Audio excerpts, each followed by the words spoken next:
Hi, and welcome back to another episode of SEO On-Air. I'm your host, Aaron, and today we have Erik Huberman, CEO of Hawke Media. We talk about how he started Hawke Media and the challenges that he faced, the inspiration behind his book, The Hawke Method, and how he developed the marketing tool Hawke AI. I hope you enjoyed this episode. Right. So, who exactly is Erik Huberman, and what exactly was you doing before actually getting into Hawke? I can go on for a long time about who I am, I think. But before Hawke, I built and sold two e-commerce companies. I've always been entrepreneurial focused. I always like building and growing things and starting up things. And I like the growth aspect of things, which is how I ended up doing what I'm doing, because now I get to grow other companies while growing my own and really satiate that side of my personality and my passion. So yeah, just a guy that loves growth.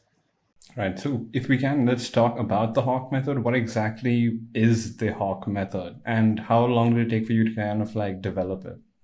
So the Hawke method is about the sort of three principles of marketing: awareness, nurturing, and trust, and basically how to build a successful marketing strategy. And so awareness being, how do you introduce your brand to new potential customers, even let people know you exist? And the key there is you will inherently lose customers over time. They'll change priorities, they'll change points in their life, they'll change locations, they will potentially die. There's all sorts of reasons you lose customers that have nothing to do with what you're doing with your business. And so you have to keep filling it with new customers to keep a business sustainable. And so you have to introduce yourself to new potential customers. And then from there, so it's awareness, nurturing, and trust. Awareness, how do you introduce yourself out there? Nurturing, what do you do with that awareness to then convert someone into an actual customer and then keep them coming back as a repeat customer? The biggest thing people miss there is the idea of a sales cycle or consideration period. Like, it takes time from when someone becomes aware that you exist to actually when they buy. And you need to stay in front of them. You need to, keep reinforcing that value proposition and finding ways to get them to purchase, and then keep them coming back, because almost no company is successful if they have all their customers buy one thing once. So you have to find ways for that repeat purchase side of things. And so that has been the most critical part that I've found that most people miss, because they just don't understand that. They think they just advertise and then it just happens. And then the last piece, trust, is really what you do in lieu of until you have built a brand, which actually I guess is also trust.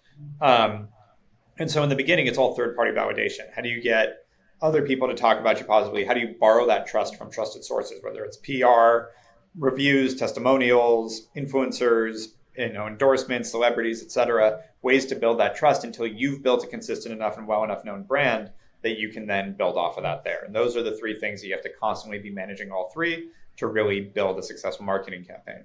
And where it came from was just doing this. I built a few brands, sold them, started advising on a bunch of other brands, and started building this agency, and just saw that was a consistency across all brands, that I used that framework to identify quickly where are the problems, where are the opportunities, and really where to dive in. And Hawke Method, I think, was developed during Hawke Media's time, or was it kind of like simultaneous or before? No, the book was written after 6 years of Hawke Media. It was, it started being written 6 or 7 years after Hawke Media started, but the methodology was really what Hawke Media built off of. It was like, this is how we think about marketing and our overall marketing strategy. Right. So to kind of now jump into Hawke Media itself, since the time it started till now, what are some of the major changes you've seen in the industry, both digital marketing and SEO, just entrepreneurship as well? Yeah, and so in digital marketing, tracking has become a lot harder. So it's not, I think people were over-indexing on the science side and like working out of Excel versus picking their head up and understanding how this stuff was working. I think with a lot of the iOS changes 2 years ago, or was that two? No, it's almost 3 years ago. That really killed a lot of that strategy, which I think is a good thing. I think it was really a fool's errand, and people were burning a lot of cash, not knowing what they were doing. And so it's forced people to actually be good marketers again and like understand the holistic approach to it, which has helped us. It hasn't helped a lot of bad marketers, and it has really, changed the market a little bit. On the SEO side, I think, relevant content and quality content is king on the SEO side. Good PR has been really good on the SEO side. I still see a lot of like the traditional strategies, they're just not working as well. Like, backlink farming and, some of the, the meta tag tricks, and I forgot what you call it, but when you put a bunch of blank text on a page, like those old black hat tricks and gray hat tricks don't really work anymore as much, because that's what Google's mission is to eliminate that, So I think that SEO has become more of like a content strategy than anything. I am curious what happens going forward with ChatGPT and all the AI stuff, because now flooding content is going to become, sort of table stakes. And so you're going to have to figure out better ways to do it. But SEO has definitely changed in some ways, but a lot of it's still the same.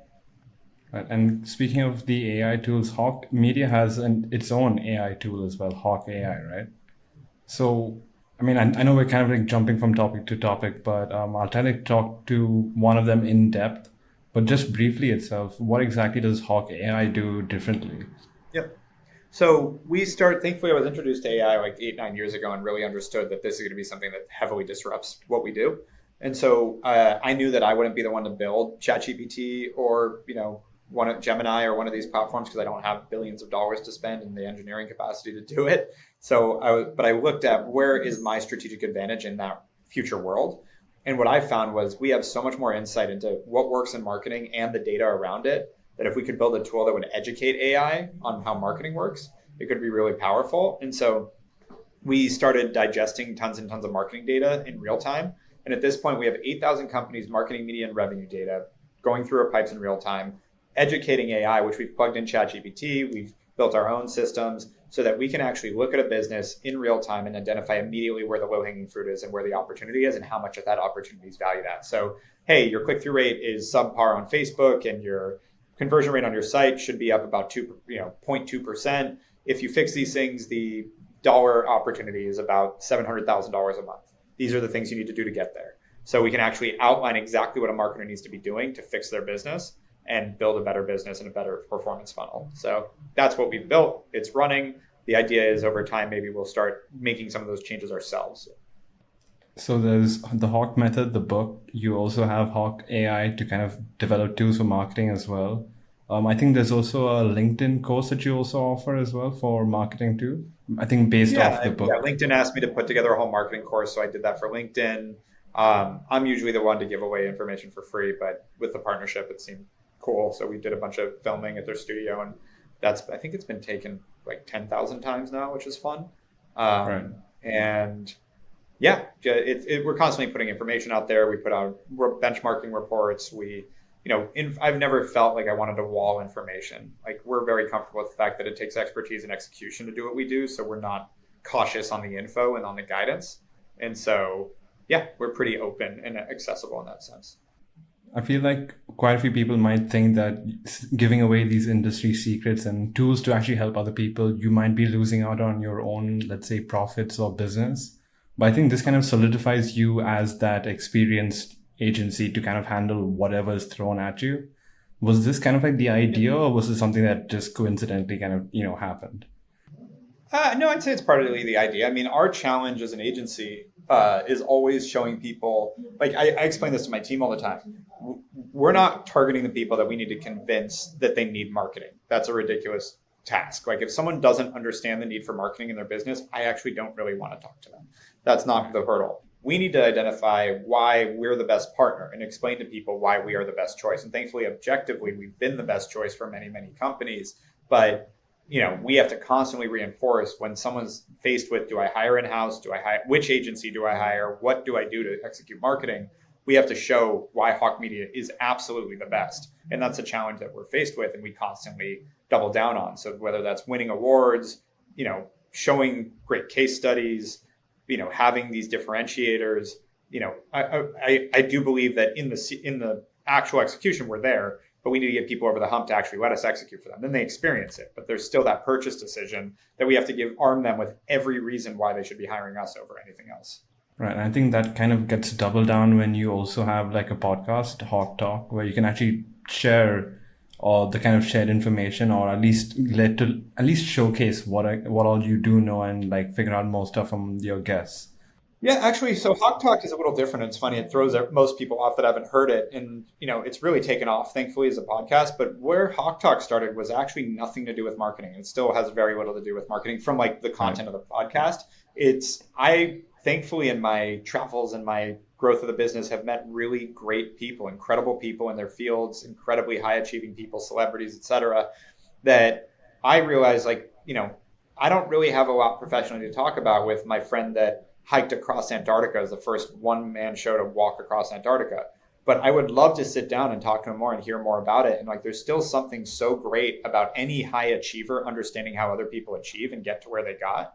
And so I started being really interested in that, but to like tell him like, let's go to coffee and talk, Colin, who's the guy I'm referring to, probably would. But there's a lot of people that are not going to go spend an hour telling me their life story at coffee. But if I put a microphone in front of them and say, let's do a podcast, they get interested. And then I bring an audience with it. Now they're really interested. And so, 100 and something episodes later, we've interviewed so many great people, but it's actually about their origin story and their growth. Now on the branding side, what's interesting is it allows us to align our brand with all these high achievements and all these, people that have achieved the top in their fields. And Hawke Media, we're trying to help entrepreneurs achieve the best. So there is like a subtle brand alignment with how we're doing it, but really the end of the day, it was a self-serving thing because I wanted to hear more from these people that were incredible at what they do. I get to talk to Nobel laureates and Olympians and all these people that don't, from a professional standpoint, wouldn't normally cross my desk, but because I built the podcast, I get to have that. So it's, somewhat of a hobby that does have professional benefits, I guess. Was there any podcast? I mean, you don't have to mention, but like, was there any, let's say, memorable guest that you had that you wouldn't mind having again, or just having a coffee with, barring the podcast side? So, is there anyone I wish I could have on? You're saying, or you've already had on and you don't mind having again? So I wouldn't have anyone again because it's the same. Like again, it's not about like let's talk about current events. It's about their origin story. So I've already had their origin story. We don't do repeat guests, which makes it hard, by the way. Yeah, I can imagine. But I mean, there are very few. Whenever someone asks me like, "What's my favorite?" That's the cool thing is like I love it all because I really am passionate about understanding, and I always end up like looking at my phone and scrolling through it myself. Whoops, about to play a song, but yeah, I'm looking at like what I've had. I mean, yeah, the one we launched today with DHH from Basecamp, like a brilliant programmer that's also built an amazing lifestyle. The guy. They built a hyper successful bootstrapped software business while refusing to ever work more than 40 hours a week. And so because he had all that extra time, he also became a professional race car driver. Like how badass is that? Just like, that is so cool. And that's the most recent one. The one before that is this epic Emmy nominated drummer named Ravi Drums. For that is Cameron Harold, who is like the number one, COO coach, as well as like has built multiple 9-figure businesses from nothing. Before that, the top fertility specialist. Like this, and this is where the podcast gets fun. Like you don't wake up when you're 6 and decide I'm going to help women have babies. Right. So how does that happen? And it's like, that's where my interest comes in with all of this and where the passion. Before that was Ben Glebe, an incredible comedian. Before that, Paul Hendrick, who is the founder of Tecovas, who really just disrupted the whole cowboy boot market. And like, again, what? Like, what? When do you wake up in the morning and decide cowboy boots? That's what I'm going to get into, And so before that was my own interview because I decided to do the 100th episode about my own origin story. One of the most powerful women in startups. Matt, the founder of Cloudflare. That's a crazy multi-billion-dollar story. So it's like, founders, celebrities, Nobel laureates. There's a lot more coming that are really cool recently. I've been, talked to the guy that was discovered the black hole. Like, again, it's just like. I love because I see sort of this sort of pessimistic assumption in the world right now that it's like people are just born with what they have and it's all about luck and it's about there's a lot of conversation about your race and whether your parents were wealthy or not, and like while that all plays a factor, what my podcast has really shown is it actually doesn't. Like the vast majority of hyper successful people on my podcast do not come from a lot of wealth. There's a lot of diversity on my podcast. Like it's not.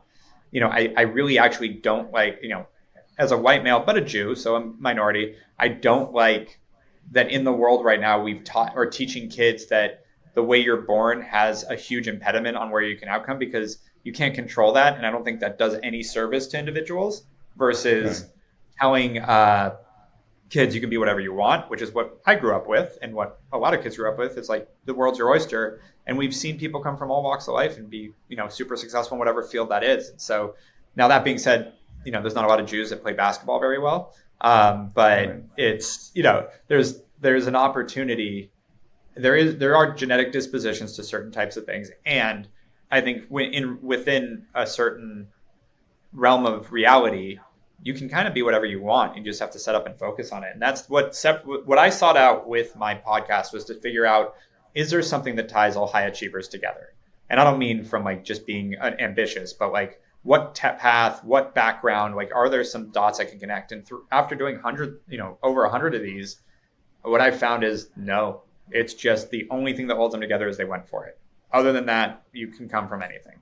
Yeah, I feel like you're dealt the cards you're dealt, so you just have to play it as well as you can. And I think one of the most common factors for most of these high achievers is that they are consistent with the hard work. They're not stopping after 1 month or 2 months. Yep. They just keep grinding and dedication. And some get lucky. Like luck hit, it's what is it? Luck is opportunity meaning preparation. Like luck hits when you're going for it over and over again. And there is a level of luck. Like my view of it is if you work hard and you're like at least a minimal level of intelligence, like you have to be a certain level of intelligence, you have to have a certain level of work ethic, you will be successful. How successful? That's luck. That's my opinion. Right. And I've argued with people about this, but I'm like, Steve Jobs, like worked hard, super smart. Timing is a huge factor. He happened to have, get internship at, was it HP? And then he also ended up working at Atari for Nolan Bushnell. Like there's things that like happened because of where he lived and who he was born to and all these things. Same thing with Bill Gates, had the first junior high in the country with a computer lab. Like that has nothing to do with Bill Gates. That has everything to do with luck. So luck is a factor, but I do believe Bill Gates would have been successful either way. I just don't know that he would have been, worth $100 billion. I don't know what he's worth anymore, but like whatever that number is, probably wouldn't have been there without some luck as well. But, to live a good life and that you're not really left wanting, like you have enough money, you're good, you can live, have a good family, all that. I think that just takes a minimal level of hard work and level of intelligence, and you'll get there. And I've seen that over and over and over again. Yeah, I think a lot of people, when they get that, or at least to that comfort zone, they don't really want to go higher or lower. They're just happy to stay in the middle. And I think the ones that are high achievers try to go out of their comfort zone, or at least push a bit further to kind of get to that, well, at least higher level than. I don't think a lot of people get really motivated to go to that point. What exactly kind of pushed you to get to the point where you had to achieve more than what you, let's say, were ready for? I've always worked hard, and I don't mean that in any type of conceited way. Like, thankfully, I had a dad that put a chip on my shoulder. Like, when I first graduated college, I called him. I was working in real estate. I'm like, Dad, I'm getting up. I'm the first one in the office. I'm there at like 6 a.m. I'm turning the lights on. I'm locking up. My dad's response was, "What's wrong with 5 a.m.?" So I always had, frankly, a very you have the angel and devil on your shoulder sort of cartoon. Well, mine was my dad, and it was always, you can do more, you can work harder, and so that really pushed me in a lot of ways. And so hard work was never an issue for me. But when it became, and I've learned this, that it was 2 years ago, like a lot of companies in the beginning of 22, we hit some headwinds because of the whole economy deciding to pull back on things, cut budgets, blah, blah, blah, blah, blah. So we saw that. And for the first time, we weren't losing clients, but we were losing budgets. And like in 8 years before that of Hawke Media, we'd lose clients now and then, but like no one ever like cut their budget because we were always growing and aiming for more growth. And the whole, economy was growing so fast. That wasn't a thing. And so we never had to manage that. And all of a sudden things got rough, and we had a bunch of life problems, family health problems, like executive problems. Like it was just a slew of really big issues all at once that I had to manage. And when I went from focused on growth and marching through a wall and all this optimism to, oh my God, like it feels like things are falling apart, that's when it is really hard. And I realized that for the first time, when things are good and things are moving in the right direction, I'm focused on growth, and and it's easy to be optimistic because things are moving in the right direction. It is really easy to have infinite energy. And I mean that. I mean, work day and night, just keep going. You're motivated. It's like everything you do is turning to gold. And like, it's really easy to work through that. And that's like when you hear these people that are like, well, I get up at 5 and I, I work out, then I do this. And you have these people like a Mark Wahlberg or Rob Dyrdek. And Rob is awesome. I don't know Mark Wahlberg, but Rob Dyrdek's an amazing guy. But part of the reason he has that energy, I don't believe it's because he's genetically built different. I think it's because he's had so much of a reward cycle that he's having so many wins that keeps your energy going. It helps you push through it. When you hit headwinds, that's when your grit is sort of tested, because that's when you really have to find that energy when it's not happening naturally. And that is really hard to do. And what I found was it takes a balance. It's a balance of pushing yourself, but not running yourself into the ground. Because what I did a couple times was I overworked, and I was pulling energy from everything I could. And then I just hit a wall and I couldn't get out of bed for a day. So it takes a balance of listening to yourself and listening to your body, because I don't think grinding yourself into the ground is the right way to do this, nor should building any business take that. Because if it take like I've said this to my team too, like we have 220 people or whatever here now. Like if it takes me working that hard to keep this thing going, this thing's a fucking disaster. We need to move on. So, which is not the case, but there's something that when things are rough as the founder, you want to fix it all and fix it as fast as possible. You don't give yourself that breath. And I had to like be very conscious of like, nope, I'm taking this weekend off. I'm going to rest, hang with my family so I can hit it hard on Monday. And over time, it got better and better and better. Now we're back and I've got my energy back and all that. But when you're hitting a lot of headwinds, it is really, really hard, which is when you hear burnout and all that. But as, let's say, an employer who is looking after their employees, are there any kind of, let's say, guidelines you can probably give to the employees to let them, not steer into that grind mentality? And what I talked about with 2 years ago and kind of a hit I took, it really did make me respect that energy piece a lot more, because before that I had unlimited energy and I didn't understand why other people didn't. I respected it when people told me they needed a day or something, but like I have good people that I work with, and when they said I need a day off, I'd be like, I get it. Well, I don't get it, but I respect it, I guess is the point. Now I get it. And so if someone needs a breather, needs a vacation, whatever, like we also have unlimited vacations. People get pretty good balance here. And I really do tote the idea of work-life harmony. Like how you want to go work from Jamaica for a week, do it as long as you get your work done. And like, how can you make this really serve your lifestyle and what your needs are is a really big part of it. And then working through what is causing that stress and burnout is really important, while also, at the end of the day, I know that I'm, as the owner of a business, you also have to be the one to push. Like you've got to be careful. Right. And it's just the reality is like the moment we have a good month, if I celebrate it, the adverse effect is people take their foot off the gas. So it's like you kind of have to be like, great job and go and be that extra push, because most people will not push themselves as much as they should to really be successful. And then create an environment where they benefit from that push too. So they see the reward and it starts being, then they can get that energy cycle of like, oh wait, that's right. If I grind and put in the time, it benefits me. And then I get these wins. That's when it starts catching on for themselves. But there's times where they're, just like I dealt with 2 years ago, they'll hit a point where like they get hit in the face a couple times. And most people have a really hard time getting back on the horse. And that's when that outside help from me, from the leadership, can really help. And any, let's say, note on the AI expansion? Do you think that'll continue to go overboard? I think AI, there's a ton of noise. But I do love the idea of continuing to optimize efficiencies using AI. I think the AI, what was it? Klarna just reported that with their customer service platform, they were able to eliminate 700 jobs using one piece of AI. Like, that's the kind of stuff. Right. Now, and I think this is important. I spoke about this. We actually shared this on social the other day. I'm more utopian on the AI thing, because what I've seen, if you look at history, when we've had these kind of innovations that have really disrupted the world, the internet, industrialization, et cetera, it absolutely displaces jobs. But it usually opens up so many more opportunities that on a macro level, it's a huge benefit to society. But you have to be one of those people that will adapt. So if you're someone that is currently working in some very AI replaceable job and you're not willing to go learn a new skill or figure something out, you're going to be in trouble. Yeah. But I think it's going to open up more jobs, more success, more opportunity, less poverty. I actually think it's going to be huge for society in a good way. I just think that there's going to be some short-term pain for people that aren't willing to adapt. And that being said, human adoption is always the limitation in innovation. Like, it's going to take a while for this to really bleed through too. Basically, it's a 2-minute plug for you and Hawke Media.